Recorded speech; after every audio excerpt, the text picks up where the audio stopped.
नमस्कार मित्रों, मैं पवन कुमार शर्मा आपके अपने YouTube channel Aayansh learner academy में आपका स्वागत करता हूं।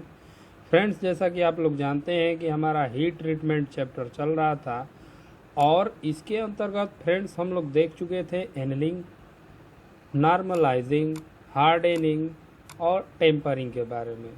फ्रेंड्स, अगर आप लोगों ने मेरी ये वीडियो नहीं देखी है तो मैंने प्लेलिस्ट की जो लिंक है वो डिस्क्रिप्शन बॉक्स में दे रखी है, वहाँ पे जाइए और उस वीडियो को देख लीजिए, फिर इस वीडियो को देखिएगा। फ्रेंड्स, टेम्परिंग की जो वीडियो है उसका लिंक आपको आई कार्ड में भी मिल जाएगा, वहाँ पे जाके इस वीडियो को देख सकते हैं, तब इस वीडियो को देखिएगा। फ्रेंड्स, जैसा कि आप लोग थंबनेल में देख ही चुके होंगे कि हमारा आज का जो टॉपिक है सरफेस हार्डनिंग या केस हार्डनिंग, दोनों एक ही चीज़ होती है फ्रेंड।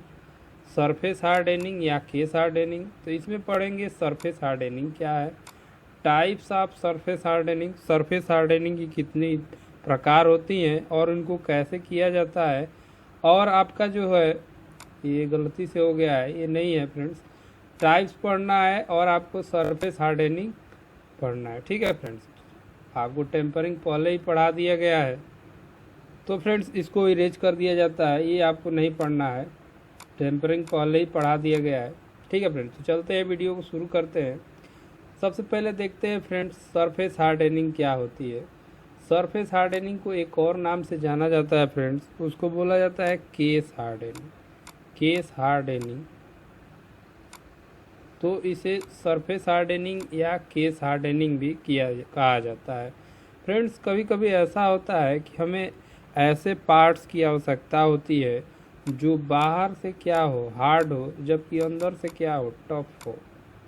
फ्रेंड्स, ऐसे पार्ट्स कहाँ आवश्यकता होती है, जैसे रेलवे का वैगन है, रेलवे वैगन की जो व्हील होती हैं, हमें उसमें आवश्यकता होती है कि जो व्हील का बाहरी हिस्सा है वो क्या रहे, हार्ड रहे, जिससे वो वियर ना हो, मतलब घिसे ना, घिसाव क्या हो जाए, कम हो जाए। हार्ड होगा तो घिसाव कम होगा।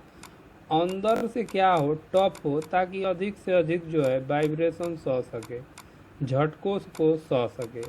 तो ऐसे पार्ट्स को बनाने के लिए हम लोग सरफेस हार्डनिंग का प्रयोग करते हैं। इसमें क्या होता है, सरफेस हार्डनिंग में फ्रेंड्स धातु की सतह को केवल हार्ड किया जाता है।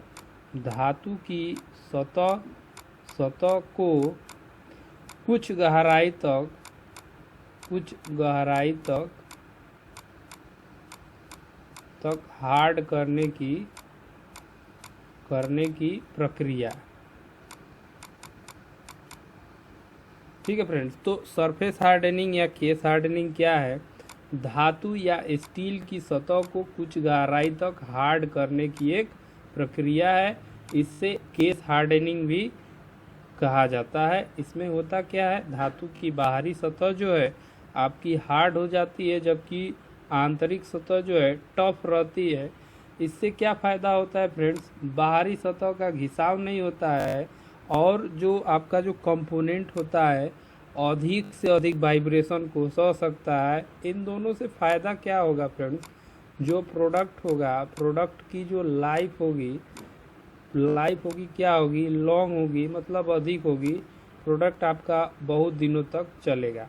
तो इसके बाद अब देखते हैं फ्रेंड्स, आपका सरफेस हार्डनिंग या केस हार्डनिंग के कितने प्रकार होते हैं, टाइप्स ऑफ सरफेस हार्डनिंग या केस हार्डनिंग। सबसे पहले होता है फ्रेंड्स, वो होता है कार्बोराइजिंग। कार्बोराइजिंग जो है फ्रेंड्स तीन तरह का होता है। एक पहला नंबर होता है सॉलिड या पैक कार्बोराइजिंग, इसको सॉलिड या पैक कार्बोराइजिंग कहते हैं। दूसरा होता है लिक्विड कार्बोराइजिंग। तीसरा होता है गैस कार्बोराइजिंग। ठीक है फ्रेंड्स, उसके बाद सरफेस हार्डनिंग की विधि होती है साइनाइडिंग, नाइट्राइडिंग, फ्लेम हार्डनिंग और इंडक्शन हार्डनिंग। फ्रेंड्स, जो लिक्विड कार्बोराइजिंग होती है उसे ही हम लोग क्या कहते हैं, साइनाइडिंग ही कहते हैं। ठीक है फ्रेंड्स, लिक्विड कार्बोराइजिंग को साइनाइडिंग कहा जाता है।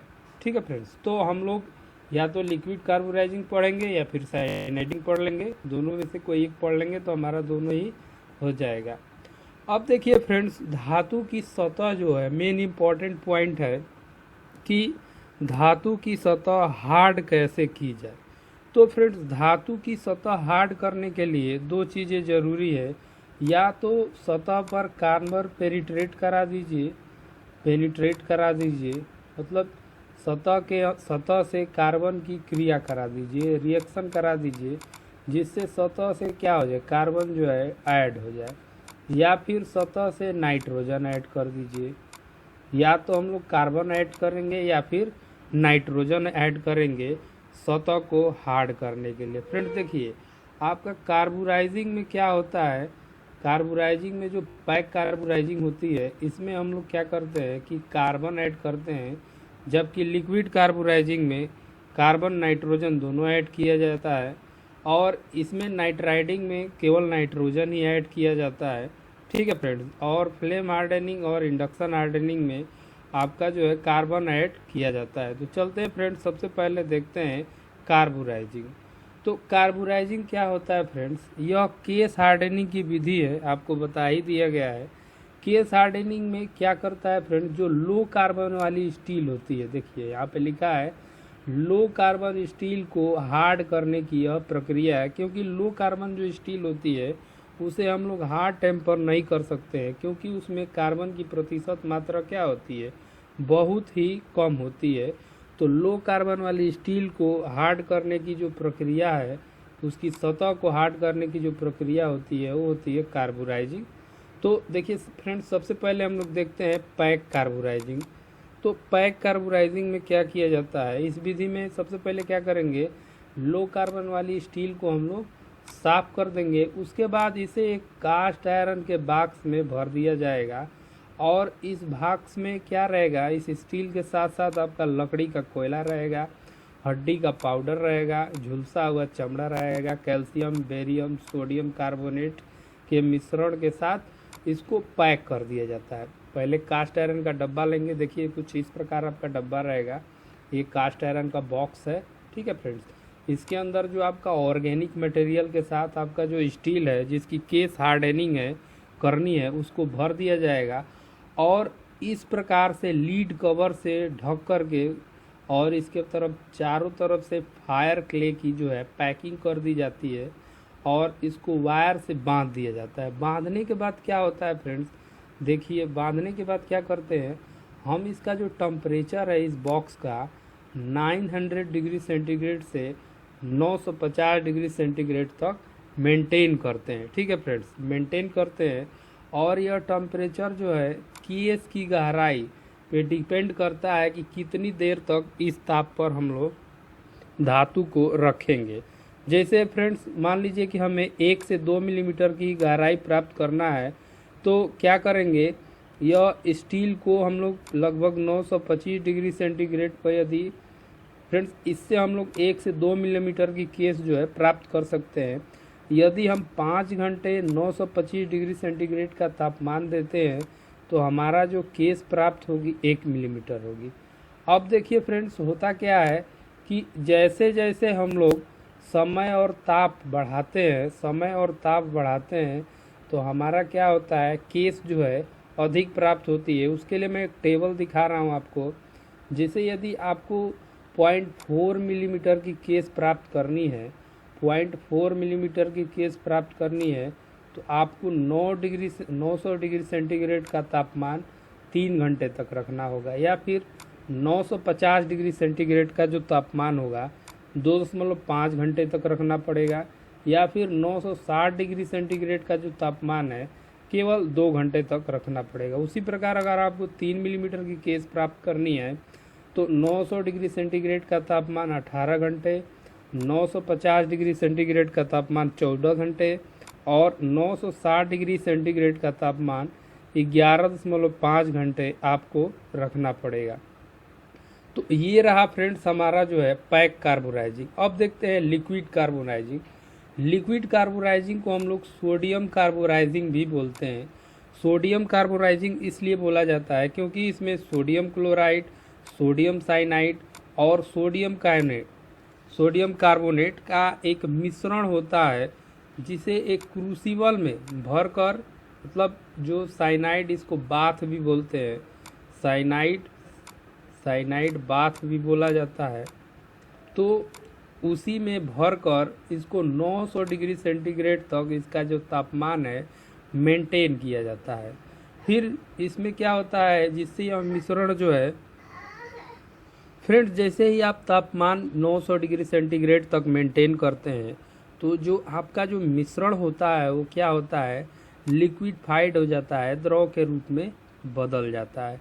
फिर आप क्या करेंगे कि जो आपका पीस होगा उसको इस बाथ में डुबा देंगे, या तो ऐसे ही डुबा देंगे या फिर एक लोहे की छनली में रख कर उसको पार्ट को डुबा दिया जाएगा फ्रेंड्स। उसके बाद गर्म आने, जैसे जैसे गर्मी के कारण क्या होगा, उस जो जाब है आपका वो भी गर्म होगा और धीरे धीरे उसके अंदर कार्बन और क्या होगा, कार्बन और नाइट्रोजन उसकी सतह से क्रिया करके उसके सतह से जुड़ जाएंगे।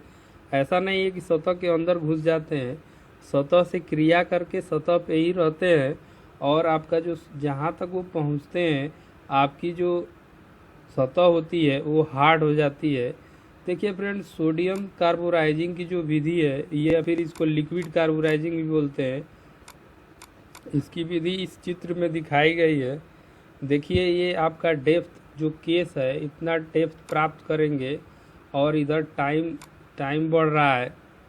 जैसे यहाँ पे दिखाया गया है कि अगर 2 घंटे तक उस बाथ में रख रहे हैं, 2 घंटे तक बाथ में रख रहे हैं, अगर वुड चारकोल है और चैटर लेदर है तो दोनों के लिए, और या फिर barium carbonate and wood charcoal highly energised जो भी है, तो उसके लिए जैसे तीनों के लिए अलग अलग है डेप्थ जो है। जैसे पहले के लिए जो डेप्थ है 0.02, दूसरे के लिए जो डेप्थ है इसी ताप टेम्परेचर पर 0.04, और जबकि तीसरे के लिए क्या है फ्रेंड्स, इसी टेम्परेचर पे 0.06 मिलीमीटर की केस जो है आपकी जो है प्राप्त हो जाएगी। ठीक है फ्रेंड्स, आगे देखते हैं friends gas carburizing. Friends gas carburizing का अरेंजमेंट देखिए यहाँ पे दिखाया गया है। ये जो पार्टिकल है, यहाँ पे पार्टिकल का मतलब कि जो आर्टिकल्स हैं, पार्टिकल नहीं फ्रेंड्स, आर्टिकल हैं, वस्तुएं हैं, ऑब्जेक्ट हैं। ऑब्जेक्ट जो है हमारा या फिर जो कंपोनेंट है उसको यहाँ पे सजाया गया है। और ये देखिए कार्बोराइज गैस, कार्बोराइज गैस का मतलब ऐसी गैस जिसमें कार्बन की क्या हो, मात्रा हो, कार्बोराइज गैस को प्राप्त करते हैं। तो देखिए, और इसका जो टेम्परेचर है 800 से हम लोग 950 डिग्री सेंटीग्रेड तक मेंटेन करते हैं। तो जब कार्बोराइज गैस पास कराई जाएगी तो इस गर्म होने के कारण उसके कार्बन क्या होगा, गैस से अलग हो जाएगा और धीरे धीरे सतह से क्रिया करके सतह से जुड़ जाएगा। इसमें लिखा गया है कि लगभग 6 घंटे तक इसमें गैस पास कराई जाती है और लगभग आपको 1 मिलीमीटर की केस जो है प्राप्त हो जाती है। ठीक है फ्रेंड्स, आगे देखते हैं नाइट राइडिंग। देखिए फ्रेंड्स, नाइट राइडिंग में क्या होता है कि हम लोग सतह के अंदर जो है नाइट्रोजन को पेनिट्रेट कराएंगे या फिर क्रिया कराएंगे। अब देखिए इस विधि में केवल एलॉय स्टील के, इससे पीछे वाली विधि में क्या था, लो कार्बन स्टील या माइल्ड स्टील को केस हार्ड किया जाता है। जबकि इस विधि से हम लोग क्या करते हैं, एलॉय स्टील का जो पार्ट होता है उसकी केस हार्डनिंग की जाती है। अब देखिए फ्रेंड्स, जैसे एलॉय स्टील या निकेल क्रोमियम जो भी स्टील होते हैं बताया गया था, आप लोग मेटल चैप्टर में देख सकते हैं जाके कि एलॉय स्टील क्या होता है, आपको पता चल जाएगा। फिर देखिए फ्रेंड्स, क्या होता है इस विधि में जाब को एक उष्मारोधी एलॉय स्टील के बक्से में रखकर अमोनिया गैस भर दी जाती है। ठीक है फ्रेंड्स, तो इसमें जो है आपकी हार्डनिंग के लिए अमोनिया गैस का प्रयोग किया जाता है क्योंकि अमोनिया में ही नाइट्रोजन है। फिर इस बक्से को क्या करते हैं, मफल फर्नेस में रख देते हैं और इसका टेम्परेचर जो है बढ़ा देते हैं। तो टेम्परेचर बढ़ाएंगे तो अमोनिया गैस क्या होगी, N और H, मतलब हाइड्रोजन गैस तो बाहर निकल जाएगी लेकिन नवजात नाइट्रोजन बनेगा जो कि बहुत ही रिएक्टिव होता है। तो ये नाइट्रोजन क्या करेगी फ्रेंड्स, जो सतह होगी कंपोनेंट की उससे क्रिया करेगी और उसकी सतह को जो है हार्ड कर देगी। ठीक है फ्रेंड्स, आगे देखते हैं अगली नाइट राइडिंग की प्रोसेस। अगली जो प्रोसेस है वो है flame hardening. Flame hardening simple है फ्रेंड्स। देखिए फ्लेम हार्डनिंग में ऑक्सी एसिटिलीन टॉर्च का प्रयोग किया जाता है। अब देखिए फ्रेंड्स, ऑक्सी एसिटिलीन टॉर्च में क्या होता है, आप सोचेंगे कैसे हार्ड होगा, तो उसमें भी आपका एसिटिलीन गैस होती है जो कि एक क्या है, कार्बनिक गैस है। एसिटिलीन गैस होती है जो कि क्या है, एक कार्बनिक गैस है। अब इसमें दूसरी चीज़ ये है कि यह हाई कार्बन स्टील और एलॉय स्टील के पार्ट को की केस हार्डनिंग के लिए भी प्रयोग की जाती है। आप जानते हैं कि ऑर्डिनरी मेथड से इनका हार्डनिंग भी किया जा सकता है, लेकिन हम केवल सतह हार्ड कर रहे हैं, इसीलिए फ्लेम हार्डनिंग का प्रयोग करेंगे। आपका लेथ बेड भी फ्लेम हार्डनिंग के द्वारा ही, लेथ बेड जो है फ्लेम हार्डनिंग के द्वारा ही हार्ड किया जाता है। याद रखिएगा, एग्जाम में क्वेश्चन आता है कि लेथ बेड को किस हार्डनिंग प्रोसेस द्वारा हार्ड किया जाता है, तो आप बताएंगे जो आपका फ्लेम हार्डनिंग है। फ्रेंड्स, हैवी पार्ट्स जो होते हैं, भारी पार्ट्स होते हैं, उनकी भी हार्डनिंग जो है इसी विधि से की जाती है। तो देखिए फ्रेंड्स, क्या होता है कि एक तरफ से हम लोग गर्म करेंगे और दूसरी तरफ से पानी का फुव्वारा मारेंगे। यहाँ पे देखिए बर्नर है, बर्नर क्या कर रहा है, हीट कर रहा है, सरफेस को हीट कर रहा है, इधर से पानी का फुव्वारा मारा जा रहा है। तो जानते हैं क्या होगा, क्विक कूलिंग होगी तो आस्टेनाइट जो है मार्टेनसाइट में बदल जाएगा। तो जो मार्टेनसाइट स्ट्रक्चर क्या होता है, हार्ड ब्रिटल होता है, तो ये हार्ड और ब्रिटल हो जाएगा। देखिए फ्रेंड्स, इस विधि से क्या क्या लाभ होते हैं। सबसे पहला लाभ जो होता है, पार्ट्स को भट्टी की अपेक्षा जल्दी से गर्म किया जाता है, क्योंकि हमें भट्टी की आवश्यकता नहीं है। दूसरा लाभ क्या होता है, पार्ट्स आवश्यकता के अनुसार लंबाई और गहराई में हार्ड किए जा सकते हैं। तीसरा लाभ क्या है कि बड़े पार्ट्स को भी इस विधि से हम लोग हार्ड टेम्पर कर सकते हैं, क्योंकि बड़ा पार्ट जो है भट्टी में नहीं पहुंच पाएगा आपका हार्ड होने के लिए। ठीक है फ्रेंड्स, आगे देखते हैं हम लोग इंडक्शन हार्डनिंग। फ्रेंड्स, यह हार्डनिंग की, सरफेस हार्डनिंग की जो है मॉडर्न मेथड है। ठीक है फ्रेंड्स, अब देखिए सबसे पहले देख सकते हैं कि इसका प्रयोग हम लोग कहाँ कहाँ करते हैं। सबसे पहले जो चीज़ है, यह मास प्रोडक्शन में प्रयोग की जाती है।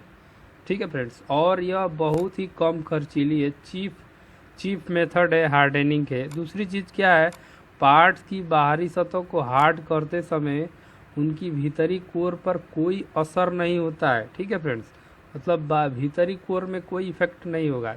तीसरा देख लीजिए, फिर दूसरी विधियों की अच्छी अपेक्षा इसमें कम समय लगता है, टेढ़े मेढ़े पार्ट्स भी हार्ड किए जा सकते हैं। देखिए फ्रेंड्स, इसमें क्वायल लपेटा जाता है, जैसे दिखा गया है क्वायल लपेटा गया है। विधि में क्या करते हैं, क्वायल लपेटते हैं।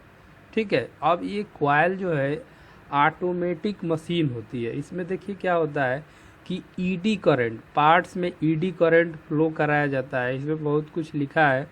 देखिए होता क्या है कि पार्ट्स के अंदर ईडी करंट फ्लो कराते हैं। तो ईडी करंट फ्लो जब होती है तो आपको पता होगा कि ईडी करंट जो है सतह पे फ्लो करती है। तो ईडी करंट बहुत अधिक फ्लो हो, इसके लिए हम लोग क्या करते हैं, हाई फ्रीक्वेंसी की करंट जो है इन क्वाइल से पास कराते हैं। ये जो क्वाइल हैं इनसे हाई फ्रीक्वेंसी दिया है 2000 हर्ट्ज़ की जो आपकी करंट है वो पास कराते हैं, जबकि भारत में 50 हर्ट्ज़ की करंट है अवेलेबल है। हम लोग कन्वर्ट कर लेते हैं, उसका फ्रीक्वेंसी बढ़ा लेते हैं, उसका करंट का ये मशीन जो है बढ़ा देती है। अब देखिए क्या होता है, इतनी तेज फ्रीक्वेंसी से अगर फ्लक्स चेंज होगा तो जाहिर सी बात है ईएमएफ बहुत अधिक प्रोड्यूस होगा। ईएमएफ अधिक प्रोड्यूस होगा तो आपकी धारा अधिक बहेगी तो I²RT से आपका हीट जो है बहुत अधिक जनरेट होगी। तो होता क्या है फ्रेंड्स, यह मशीन एकदम ऑटोमेटिक होती है। ज्यों ही आपका जो टेम्परेचर जो है 790 से 800 डिग्री सेंटीग्रेड पहुंचता है, ज्यों ही पहुंचता है, या फिर हम लोग अपनी रिक्वायरमेंट के अनुसार सेट कर देते हैं। तो जैसे 5% 0.5% वाली स्टील के लिए 700 से 800 पहुंचेगा तो ऑटोमेटिक स्प्रे ऑन हो जाएगा। जो स्प्रे जो होगा ऑटोमेटिक ऑन हो जाएगा और आपकी जो है हार्डनिंग प्रोसेस होने लगेगी। दूसरी चीज़ ये है कि यह जो है केवल एलॉय स्टील के लिए ही, या फिर हार्ड स्टील होगी जिसमें कार्बन की प्रतिशत मात्रा अधिक होगी, या फिर एलॉय स्टील, उसी को हार्ड कर सकते हैं, एलॉय स्टील या फिर हाई कार्बन स्टील। इसके अलावा अगर आप चाहें कि लो कार्बन स्टील का हार्डनिंग इससे कर लें तो नहीं हो पाएगा, क्योंकि इसमें कार्बन की प्रतिशत मात्रा नहीं बढ़ाई जा रही है या फिर नाइट्रोजन भी नहीं बढ़ाया जा रहा है। क्या किया जा रहा है, हम लोग धातु को गर्म कर रहे हैं उसके तापमान पे, अपर क्रिटिकल तापमान पे, और तेज़ी से क्या कर रहे हैं, ठंडा कर दे रहे हैं। ठीक है फ्रेंड्स, तो ये हमारा था फ्रेंड्स आपका जो केस हार्डनिंग की जो प्रोसेस थी। उम्मीद करता हूँ फ्रेंड्स आपको ये वीडियो अच्छी लगी होंगी। वीडियो अच्छी लगी है तो इन्हें लाइक करिए, इन्हें अधिक से अधिक अपने दोस्तों के साथ शेयर करिए ताकि सबको लाभ मिल सके। और यदि आप मेरे चैनल पे नए हैं तो चैनल को सब्सक्राइब करना ना भूलिए। फ्रेंड्स इसके बाद मैं हार्डनेस टेस्ट बताऊंगा कि हार्डनेस को कैसे टेस्ट किया जाता है। ठीक है फ्रेंड्स, तो मिलते हैं अगली वीडियो में, तब तक के लिए bye bye. Thanks for watching this video.